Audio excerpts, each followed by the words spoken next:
नमस्कार दोस्तों, मैं हूँ मनविंदर और मेरे चैनल पे आप सभी लोगों का बहुत स्वागत है। दोस्तों, कई बार कुछ तस्वीरों के बड़े मायने हो जाते हैं और तस्वीर में अगर रजनीकांत उत्तर प्रदेश के मुख्यमंत्री के चरण स्पर्श करें, उनके पाँव छुएँ और फिर अखिलेश यादव को गले लगाएँ, तो ये दोनों तस्वीरें काफ़ी इम्पोर्टेंट हो जाती हैं। पाँव छू कर के आशीर्वाद लेना, उसका सियासी संदेश जाना तय हो जाता है। बस निर्भर करता है कि पाँव छूने की जो टाइमिंग है वो क्या है।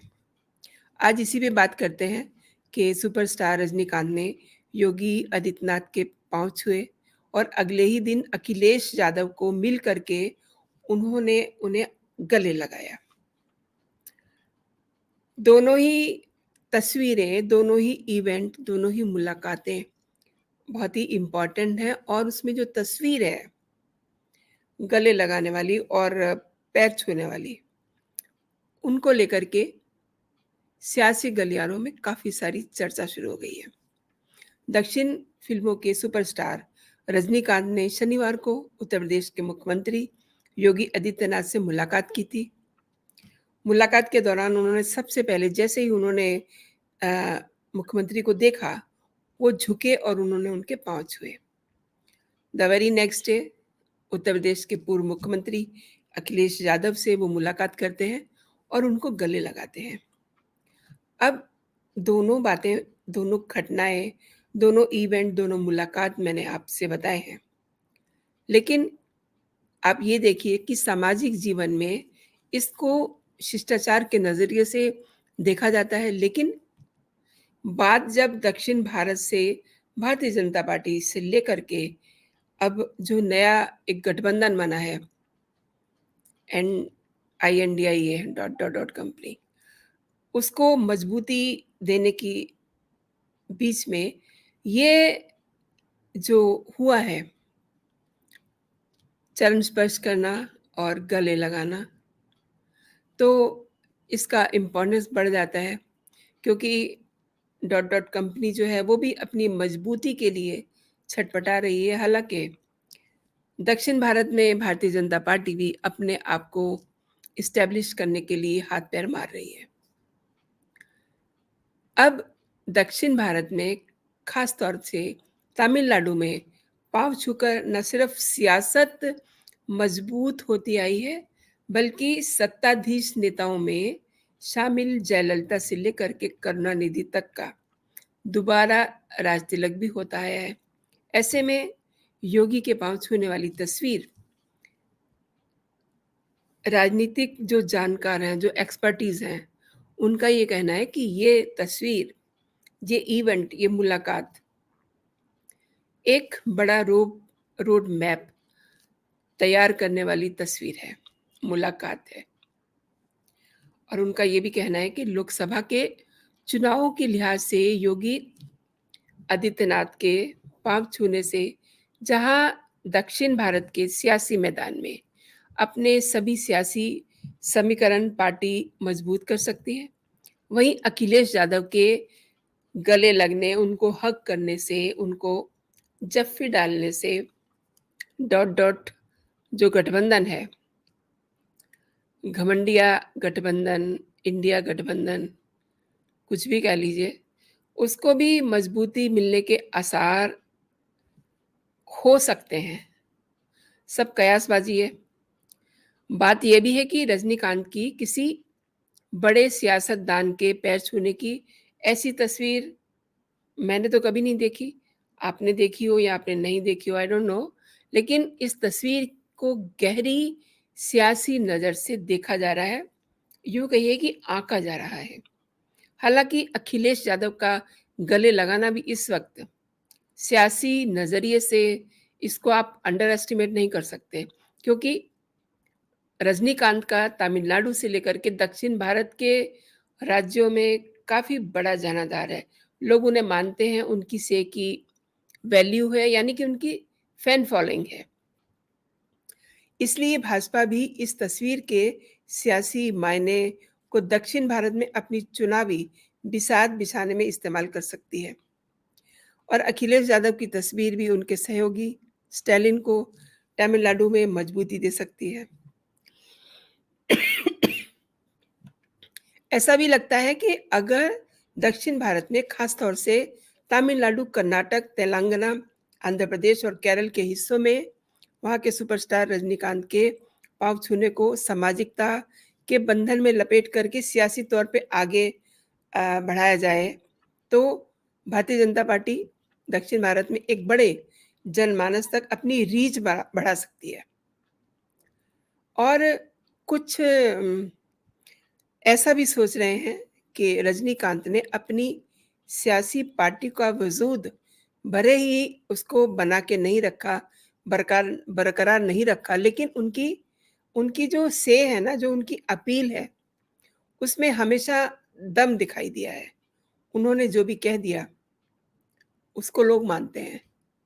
अगर देखा जाए तो रजनीकांत ने 1996 में उस काल की सरकार के विरोध में आवाज़ उठाई, तो लोगों ने उनकी इस अपील को बड़ी गंभीरता से लिया और जयललिता को सत्ता से उखाड़ फेंका था।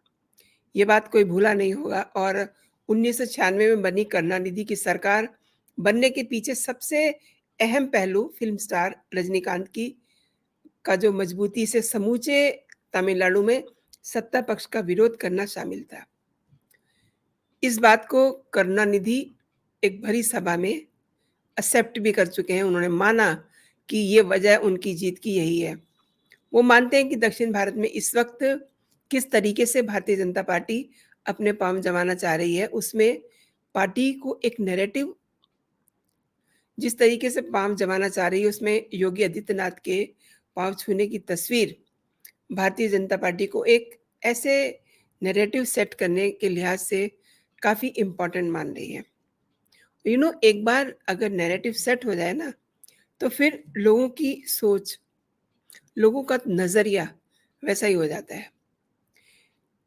एक बात और समझनी होगी दोस्तों, बेशक रजनीकांत की बनाई पार्टी इस समय वजूद में नहीं है, लेकिन उनका नेटवर्क, उनके चाहने वालों की संख्या, उनके जो फॉलोअर्स हैं, वो इस तरीके से हैं जैसे वो कोई बड़े राजनेता हों। यानी कि उनका कद किसी भी बड़े राजनेता से कम नहीं है। आज की तारीख में राजनीति में सुपरस्टारों की बड़ी अहमियत है। ये आपसे छिपा नहीं हुआ। सुपरस्टार रजनीकांत ने 31 दिसंबर 2017 में तमिलनाडु की सभी 237 सीटों पर अपनी पार्टी बना करके चुनाव लड़ने की घोषणा कर दी थी और रजनीकांत ने अपनी पार्टी रजनी मक्कलम मंदरम को बनाते ही 2021 में होने वाले विधानसभा चुनाव में मजबूती के साथ जीतने की तैयारियां शुरू कर दी थी। ये और बात है कि विधानसभा चुनाव के नज़दीक आते-आते उन्होंने अपनी पार्टी को न केवल ख़त्म कर दिया, भंग कर दिया, बल्कि भविष्य में सियासत से दूर रहने की बात भी कह दी थी। वैसे रजनीकांत ने कभी डीएमके तो कभी भारतीय जनता पार्टी के समर्थन के तौर पे अपनी पहचान बनाई, इसमें कोई दो राय नहीं है।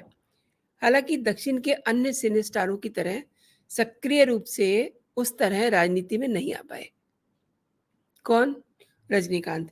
जिस तरीके से अन्य बड़े सिने स्टार दक्षिण भारत के आप जानते हैं कि बहुत सारे जो सिने स्टार हैं, वो बाद में राजनीति में आए। इवन जयललिता और भी कई बड़े-बड़े नाम हैं, जो बाद में राजनीति में उतरे, उन्होंने अपना नाम कमाया। लेकिन बीते कुछ वर्षों में भारतीय जनता पार्टी की ओर हुए उनके झुकाव, यानी कि रजनीकांत के जो झुकाव हुआ जनता पार्टी की तरफ, उससे लगातार एक चर्चा बनी रहती है और अब चूँकि उन्होंने योगी जी के चरण स्पर्श किए हैं, पाँव छुए हैं, तो ये चर्चा थोड़ी और तेज़ हो गई है। चुनावी माहौल में ये मायने रखता है कि कौन, किसके और किस किस मौके पे पाँव छू रहा है, हाथ मिला रहा है, गले लगा रहा है या उससे बात कर रहा है या कोई मीटिंग हो रही है तो उसके पास बैठ रहा है। ये सब चीज़ें बहुत मायने रखती हैं। अब आप देखिए, नरेंद्र मोदी ने वाराणसी में अपने नामांकन के दौरान पंजाब के पूर्व मुख्यमंत्री प्रकाश सिंह बादल के पैर छुए। तो अगर इसको आप देखें, तो ये एक सामाजिक शिष्टाचार के तौर पे ही देखा गया, क्योंकि नरेंद्र मोदी बहुत ही हम्बल नेचर के हैं। बच्चों में जाते हैं तो बच्चों को प्यार करते हैं, बड़ों में जाते हैं तो उनका आदर करते हैं। तो ये उनका पाँव छूना इस नज़रिए से देखा गया। लेकिन इसको अगर दूसरे नज़रिए से देखें, तो ये बड़ी बात थी कि पाँव छूने वाला देश का प्रधानमंत्री है और जिसके पाँव छुए हैं, वो भी एक कद्दावर नेता है। तो ये सब मतलब सोचने का तरीका है। पैर छूने की परंपरा चुनावी माहौल में अ, यूँ कहिए कि सीधे वोटरों को कनेक्ट करने का काम करती है। आपने बहुत बार देखा होगा कि जब लोग कैम्पेनिंग के लिए जाते हैं चुनाव के दौरान, तो वो जो बड़े-बुज़ुर्ग होते हैं, उनके पैर छूते हैं। तो ये एक कनेक्ट करने का तरीका भी है। चूँकि रजनीकांत के दक्षिण भारत में इतने सारे प्रशंसक हैं, उनके चाहने वाले हैं, उनकी फैन फॉलोइंग ज़बरदस्त है, तो निश्चित तौर पे पाँव छूने का एक बड़ा मैसेज वहाँ तक जाएगा। दक्षिण भारत में तो पाँव छू करके अपनी आस्था प्रकट करने की सियासी परंपरा बहुत पुरानी है। जयललिता के दौर में पाँव छूने की परंपरा बहुत ज़्यादा रही। इवन मतलब आप लोगों ने भी देखा, मैंने भी देखा कि उनको लोग जब उनके पैर छूते थे, तो बिल्कुल दंडवत स्थिति होती थी उनकी, जो पोज़ीशन होती थी, वो दंडवत होकर उनके चरण छूते थे, माथे पे लगाते थे, इस तरीके से उन्हें प्रणाम करते थे, उनके चरण छूते थे। और पंजाब के पूर्व मुख्यमंत्री रहे प्रकाश सिंह बादल के प्रधानमंत्री नरेंद्र मोदी ने जब पैर छुए, उनसे आशीर्वाद लिया। लेकिन कोई नहीं, ये एक उनका एक तरीका था। अब मैं बात करती हूँ डिंपल यादव की, कि डिंपल यादव ने के सामने भी एक मौका आया, जब उन्होंने मायावती के पैर छू करके आशीर्वाद लिया। अब थोड़ा तस्वीर को पलट के देखते हैं कि अगर पाँव छूने से ही सियासत की तस्वीरें बदल दी, तो ना तो दक्षिण भारत से कभी जयललिता का सूर्यास्त होता और ना ही करुणानिधि का। वो वैसे ही चमकते रहते। डिंपल की बात करूँ, डिंपल यादव की, तो डिंपल यादव ने मायावती के पैर छुए, लेकिन चुनाव के बाद क्या हुआ? गठबंधन टूट गया। भारतीय जनता पार्टी और अकाली दल का गठबंधन भी टूट गया था। इसलिए अगर मैं ये कहूँ कि पाँव छूने से सिर्फ़ और सिर्फ़ सियासत ही सधती है, तो ये कहना थोड़ा-सा ज़्यादा हो जाएगा। ठीक है, पाँव किसी के छूते हैं आप, तो अगर किसी को गुस्सा भी आ रहा होगा ना, तो उसके मन में आपके लिए एक पल के लिए एक कूल सा इफ़ेक्ट आएगा। पाँव छूना, गले लगाना, ये भारतीय परंपरा और एक सामाजिक शिष्टाचार माना जाता है, जैसा कि मैंने अभी कहा अभी। ये ज़रूर है कि सियासत के दरमियान इसके मायने अलग हो जाते हैं।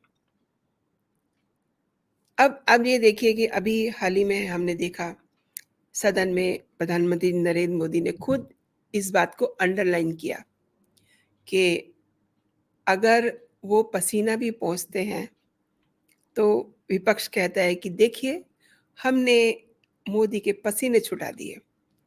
और उन्होंने ये भी कहा कि अगर मैं पानी पीता हूँ भाषण के दौरान, तो विपक्ष कहता है कि देखिए, पानी पी-पी करके भाषण दे रहे हैं।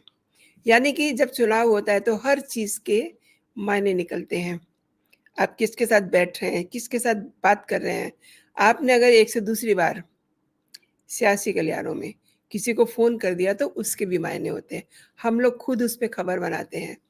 बहरहाल रजनीकांत ने बेशक मुख्यमंत्री योगी आदित्यनाथ के पाँव छू करके और अखिलेश यादव को गले लगा करके जो भी सियासी संदेश दिया हो, लेकिन अब दोनों ही खेमों में, बीजेपी में भी और जो डॉट, डॉट, डॉट कंपनी है, उसमें भी चर्चाएँ तो गरम हो ही गई हैं, अटकलों का बाज़ार गरम है। भाजपा में तो चर्चा है और विपक्षी गठबंधन भी अखिलेश के साथ रजनीकांत के गले मिलने को लेकर के बहुत उम्मीदें लगाए बैठा है। हालाँकि ये बात और है कि रजनीकांत का हमेशा झुकाव जो है, वो बीजेपी की तरफ रहा है। और ऑब्वियस सी बात है कि दक्षिण भारत में उनका एक मज़बूत फैन फॉलोइंग है, उनके समर्थक हैं। तो अब देखना ये है कि पैर छूना और गले लगाना किसके काम आता है। तो दोस्तों, आज के लिए इतना ही। आपने पूरा वीडियो देखा।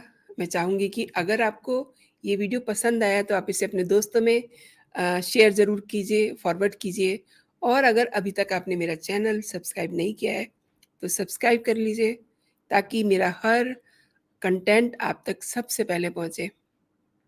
खुश रहिए, स्वस्थ रहिए, हँसते मुस्कुराते रहिए, अपनों का ख़्याल रखिए और अपना भी ख़्याल रखिए। जय हिंद, जय भारत।